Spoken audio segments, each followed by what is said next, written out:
Hello, hello, hello. It is Thursday, December 11th, and it is time for another session of Let's Talk Power Live. We've got a little bit of technical difficulties today. The resolution's a little bit off, it's a little bit cloudy, but I'm thankful that we're here. I'm thankful that it is another Thursday and I get an opportunity to spend time talking about power with you today. So, it's holiday time.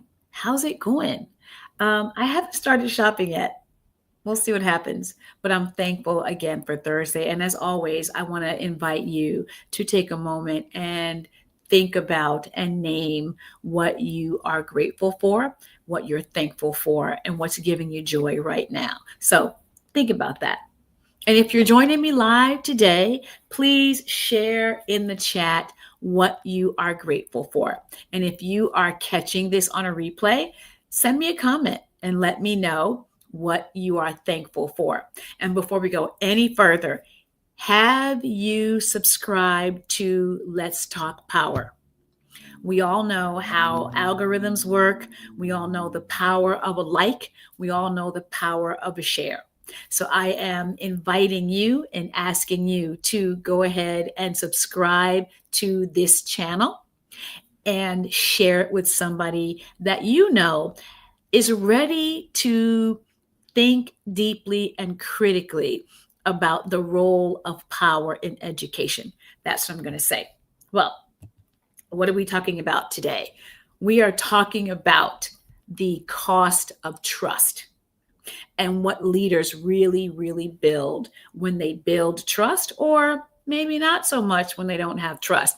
And we're going to just spend some time really digging in to what it feels like when trust is high and what can be the cost of when trust is low. Recently, I did a quick video sharing that I had been reading Stephen Covey's book, The Speed of Trust. And I said, I was going to come back on and talk about trust and education. Well, this is the platform when we talk about trust and education, and I bring those ideas forward. So grateful for the work that Stephen Covey has done on the idea of trust. And I'm going to link trust to power.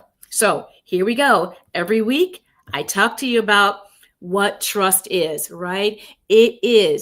Education is the instrument of democratic designs, and it is no less the instrument of power. The control of information, the shaping of understanding, and the influence of judgment are critical elements common to democratic design, power theory, and educational philosophy. So that's what we are talking about. That's why that really, I'm sorry, my screens are doing very strange things. That is why I talk about power, because nothing in education is neutral.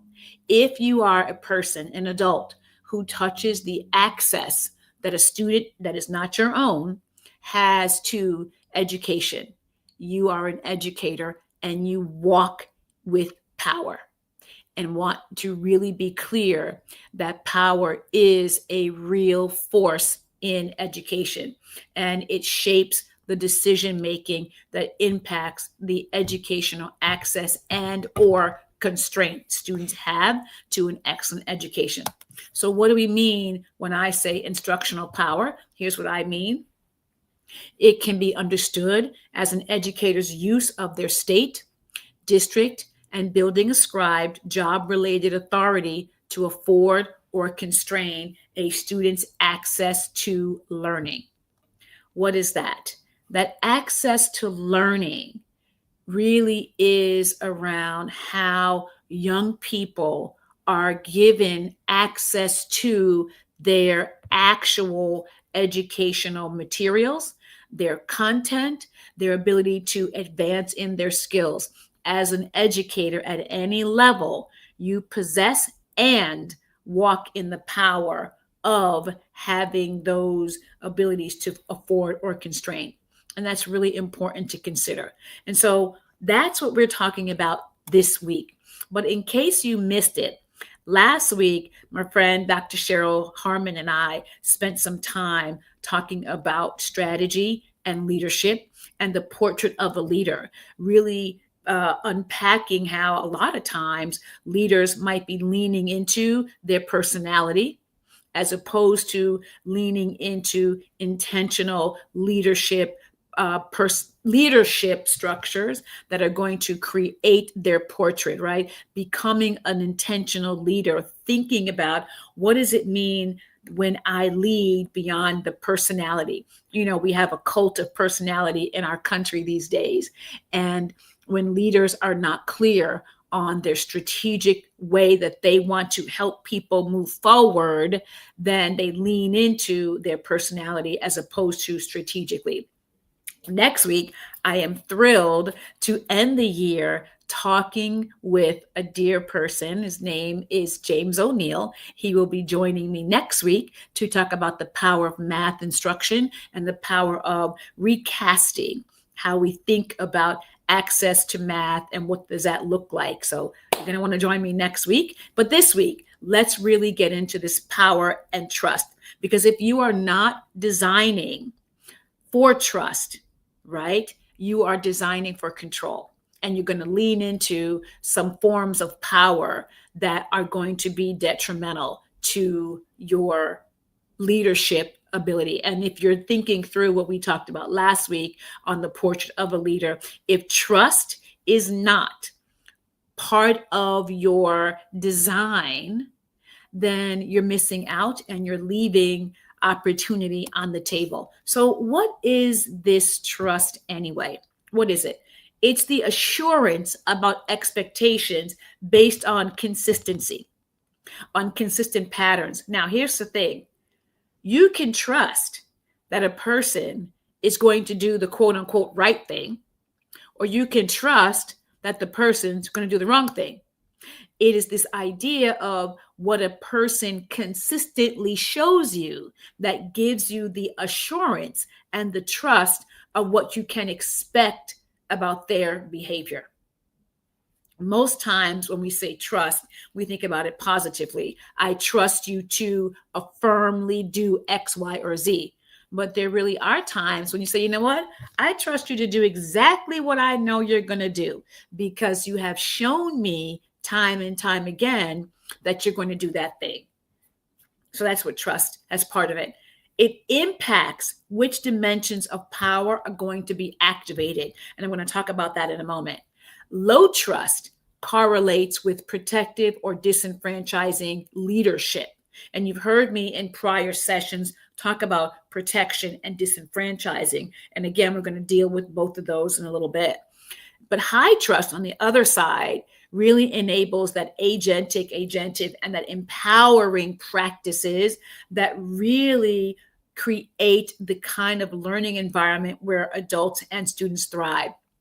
And I want you to understand this, that culture, belonging, and outcomes are deeply shaped by trust levels.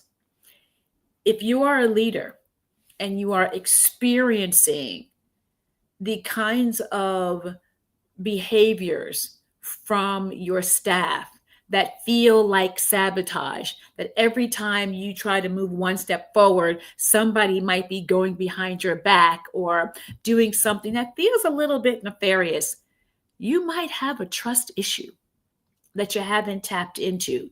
If you happen to work in a union environment, I have the benefit of having worked in both a union and a non-union environment.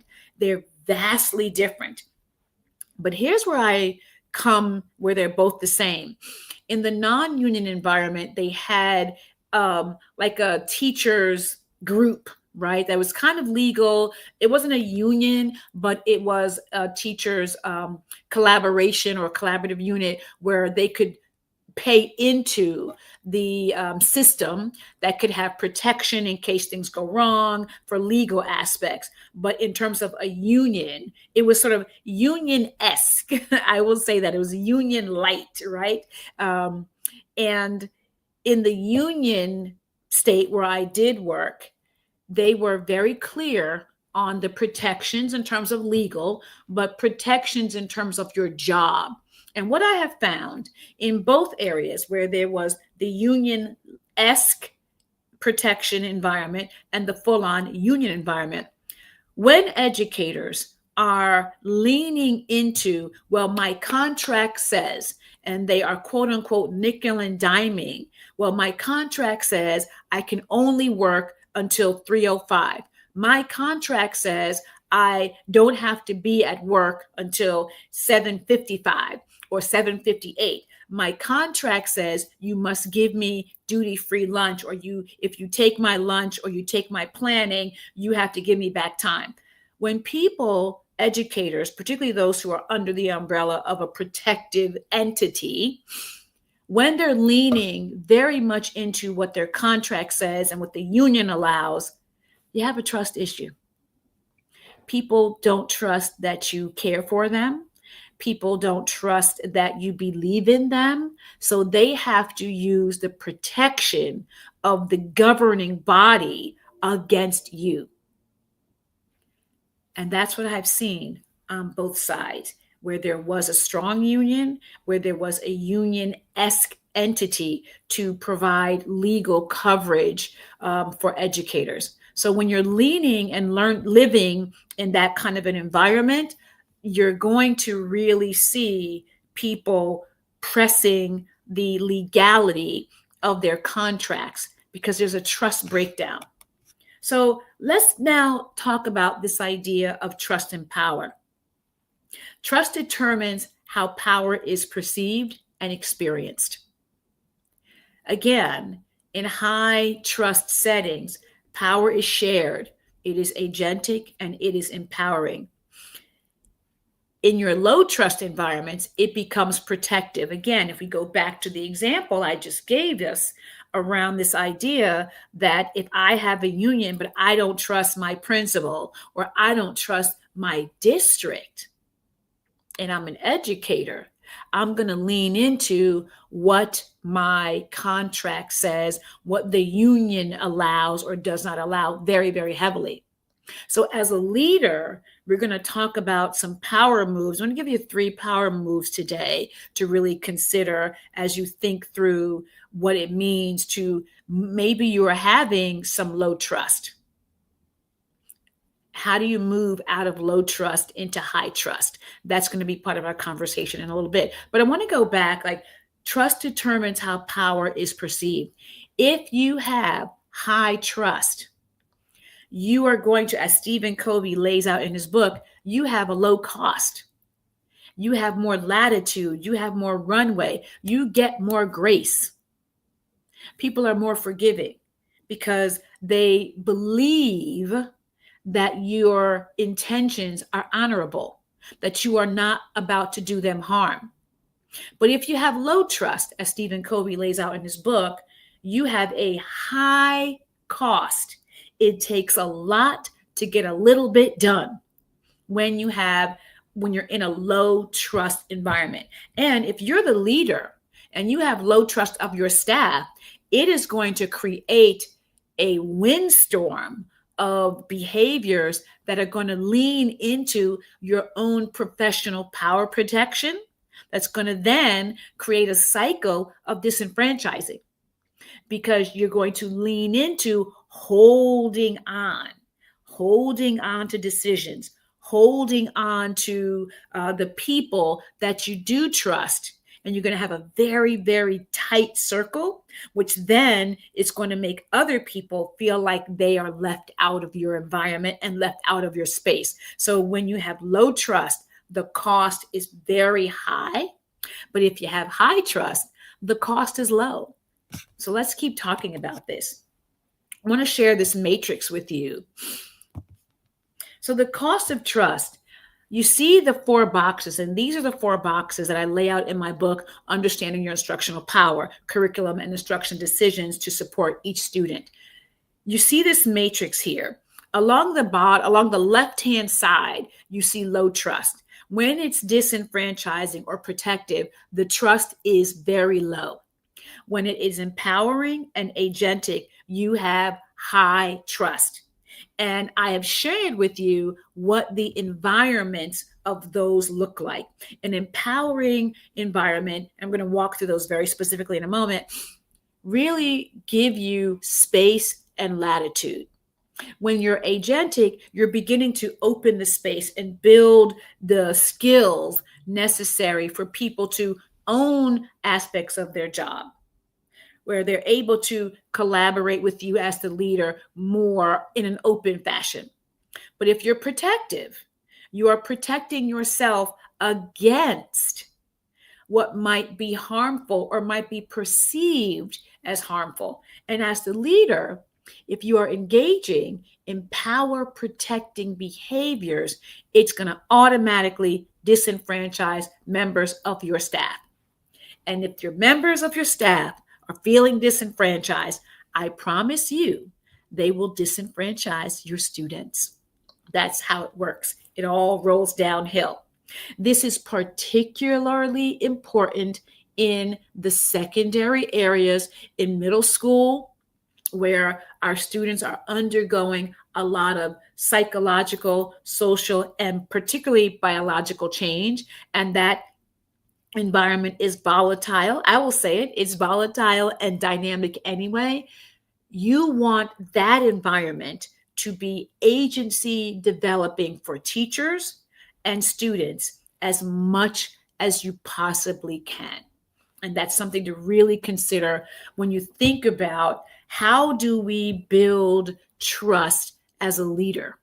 So let's go a little bit further now when we want to talk about the cost of trust, right? The culture suffers under protective and disenfranchising dynamics. It is stifling. People will then create lots of cliques.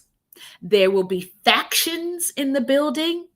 And as a leader, you might be undermined by members of your staff, members of your leadership team, if you are actually the leader engaging in power protecting behaviors. So, what does a power protecting leader look like? The power protecting leader is one who is making all of the decisions, or if not making all of the decisions, is holding the decision making very tight to a small group of people. That person is also not inviting others, and they might be micromanaging the environment. They will be perceived as unapproachable. They will be perceived as uncaring and unkind. They will be very much into rule following. This is what our policy is. They will be very much into compliance.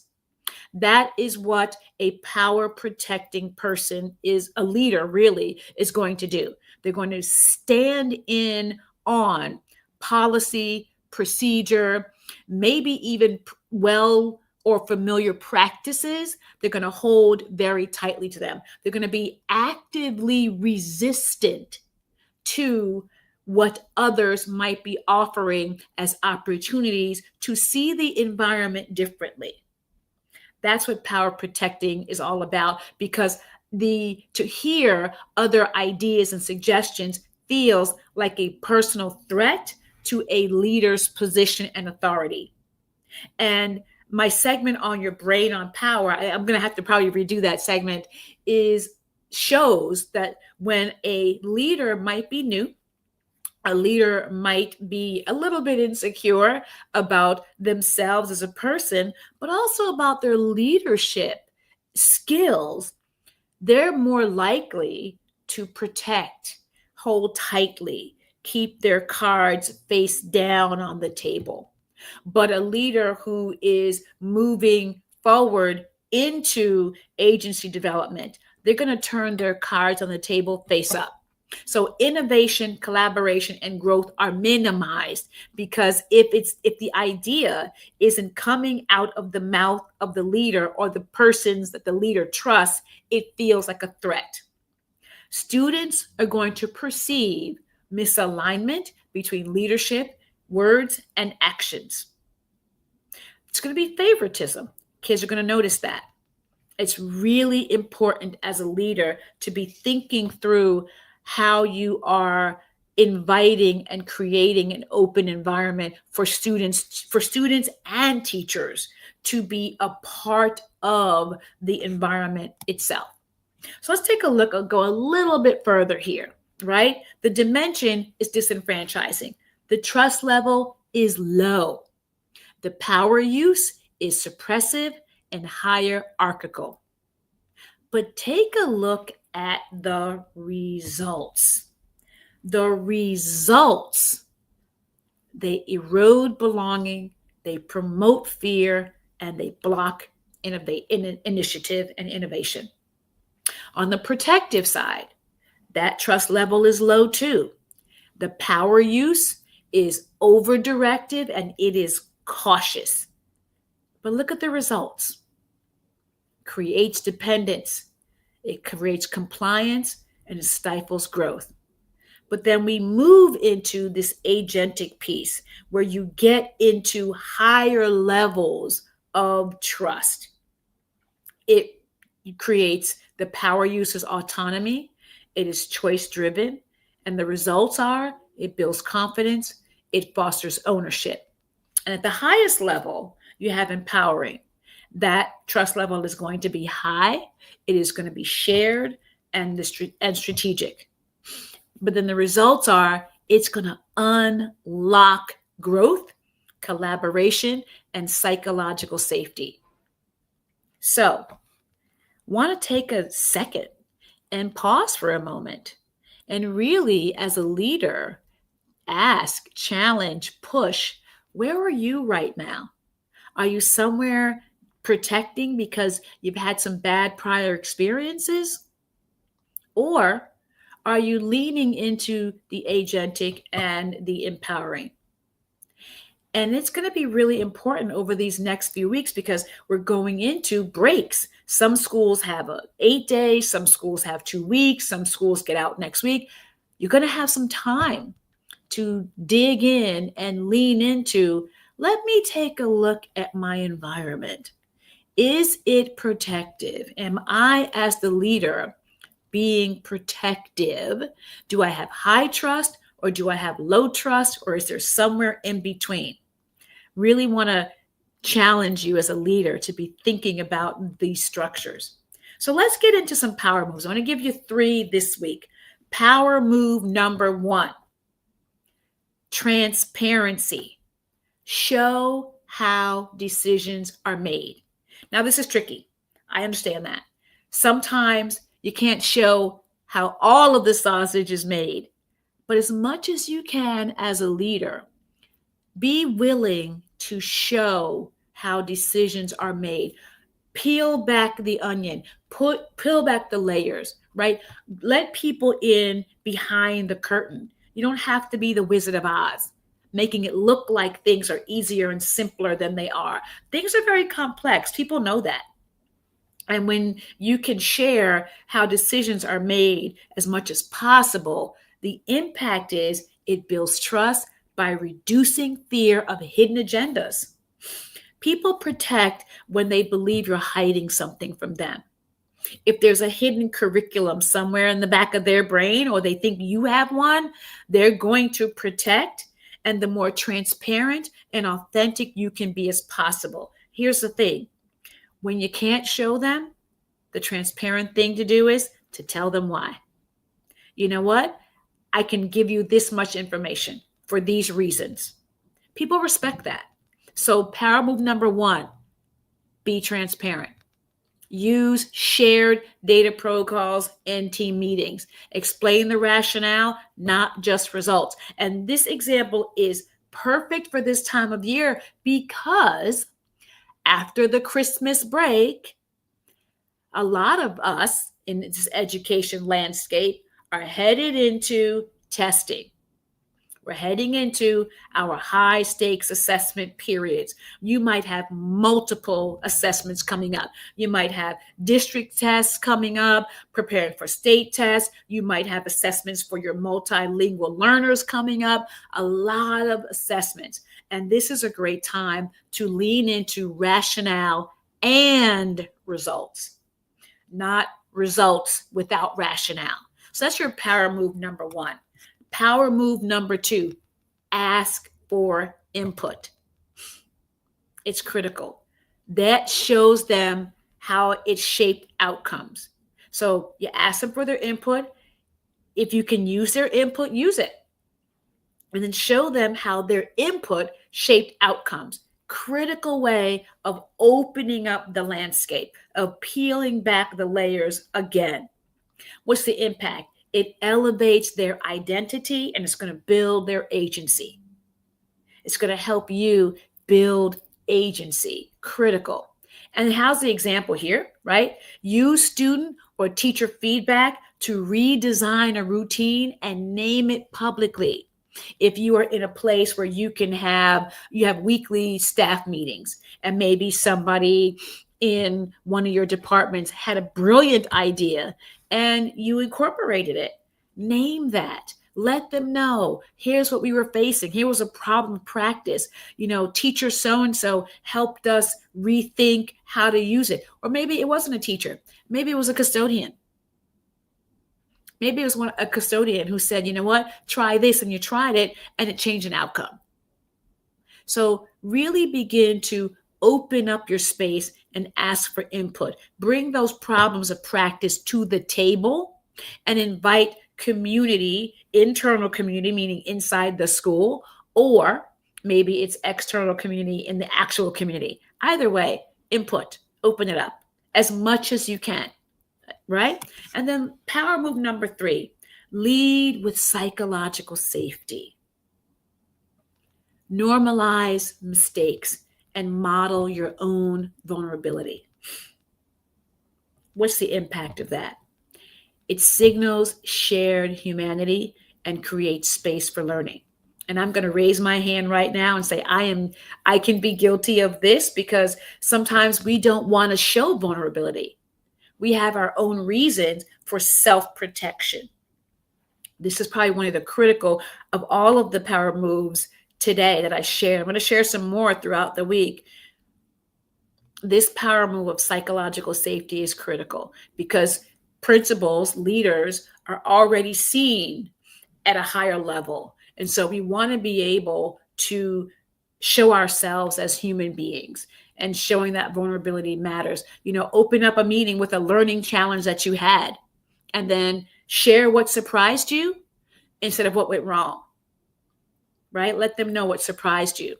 And that way you can really have this conversation. And what this does is, and we didn't talk that much about it today, but we will talk about it, connecting power, trust, and 6 forms of power. Each of these power moves connects to a type of power. You've heard me talk about power moves in prior sessions. And if not, go back and check. Those videos are out there. Go ahead and make sure you're following so you can get all that. But the power move is to know those 6 forms of power. What are they, right? Your reverent power, your reward power, your coercive power, your expert power, your informational power. All of those power moves, those power forms intersect whether or not you are building high trust or leaning into low trust. How you use them in any given moment is going to build the capacity to have high trust, or it's going to tear it down and you're going to be left with low trust. And what you don't want is the high cost of low trust. And if you are not really, like I said earlier, if you are not leaning into trust in a strategic way, you're leaning automatically into control. So those are your 3 power moves for this week. I'm going to have a gem for your journey. You know that. But before we get that, I want to give you some recap. Trust is paramount. High trust equals low cost, especially in relationships. Low trust equals high cost. Building trust requires strategy. You must be strategic. If you are building a portrait of a leader, if you're thinking about your leadership persona and trust is not explicitly part of that, you are leaving relationships on the table. So these are our big takeaways for today. And here is your data to action tool. Again, I'm telling you, I shared this with a principal today. and she is using it with her staff to think about the reset that is necessary over the next 2 weeks and into the 2026 year. Data to action. And in this data to action tool, you will be able to consider your power dynamics, connecting to trust and your environment, leaving you space to think about next steps and how I can support you to be more strategic in your work. So go ahead and scan this QR code. There is the actual code. You can type it in and you can get that and have this data to action tool downloaded and used it. So, you know what I'm going to ask you? Do you have your book? Understanding Your Instructional Power. Get your book, take a picture of it, and then tag us to say that you have it on social media, hashtag Instructional Power. And before we leave, please remember, like, subscribe, share. Thank you so much for seeing and being with me today. We'll see you next week on another issue of Let's Talk Power Live.